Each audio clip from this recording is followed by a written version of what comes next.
You are now up to task 1B, okay, which is critically examining the common trends and or assumptions about your experiences that you've looked at in your 3 logs so far. Discussing with Ms. Wilson, the other level 3 teacher, we've sort of thought you can identify one trend and then use 2 assumptions to sort of back up that trend. So yesterday we looked at the trends in your physical activity experiences, and you tended to have, without any exception within this class, multiple influences on your physical activity choices. So a lot of you start off, the main influence was social. You did it to be with your mates, but there were also other things going on around that, such as the environment was set up in your primary school so that made it easy for you to play those games, such as your parents had a thought, a belief, a cultural belief or family cultural belief that you should be active, so therefore they encouraged that.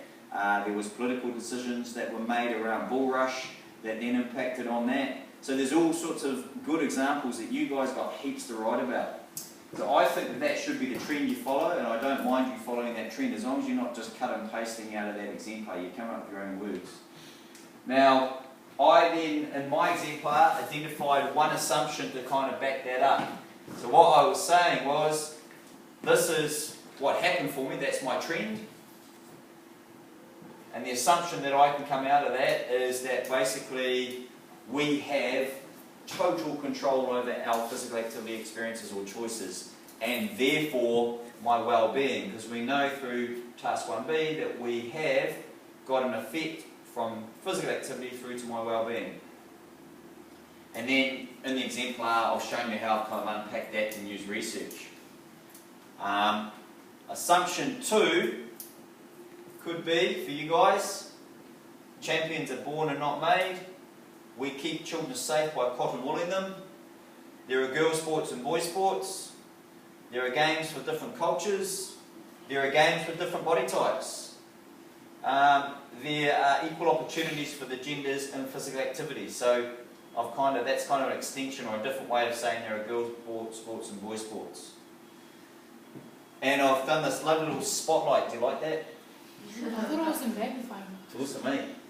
So what I really am saying here is when I'm looking at that assumption, I'm exploring it. So what I'm asking is, there are gender roles in society, and how do they actually affect our physical activity choices, and also the accessibility of being able to participate in physical activity. What I'm going to be doing that is I'm critically examining my experience of this. So you would have identified the assumption through either the primary, intermediate or secondary log, so you have some experience of it. So you're using your experience to start the examination. This is what happened for me. This was the positives of why that happened, of that happening. This is the negatives. Then you are using research to investigate what else is happening in society. Why might that assumption be there? What are the powers at play? So for example, just to give one way that I might research this, is I'd start to look at how big business uses advertising to promote their game. How are males represented in that advertisement? How are females represented in that? Example, NRL, you see the big men doing the big hits and high-fiving, all the big action. Females, perhaps, are sidelined, cheerleaders, skimpy outfits giving it this. Alright? So how does that then perpetuate that assumption that basically girls do this in physical activity, boys do that? Does that give you an idea? Or an example? Mm-hmm. And then you've got to come up with a well-reasoned judgment of why you are challenging the assumption. You must challenge the assumption. Okay? Along the way, you might investigate who holds the power. An example of that, going back to this example around advertising, could be the big companies like Nike, like Adidas, could be the NRL themselves. Who holds that power that then influences us? And then finally, I showed you yesterday, I think it was like page 28 in your, was it page 28? In your thing, the critical sentence starters. Use those as much as you can, because that will help to set up that critical type language. Is there any questions? Yes. What do you mean by challenge the assumption? Like, what do you do?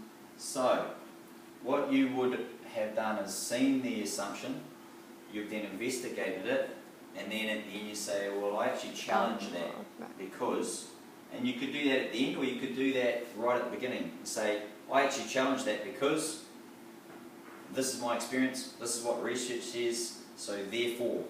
Okay. And what I've given you one log, alright? I'm not going to post 2 logs, you're going to put this all into one log. Okay? I don't expect 2 logs the same length as what I posted, because what you've done there, what I did there was I've set, you'll set yourself up for the second part to be shorter by making sure you do this front part well. Does that make sense? Yep, because you don't have to go back and re-explain the trend, and don't repeat yourself. That's the other thing. These don't have to be massively long.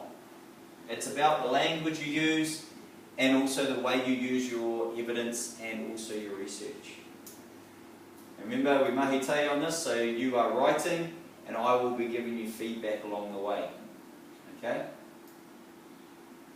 Any other questions?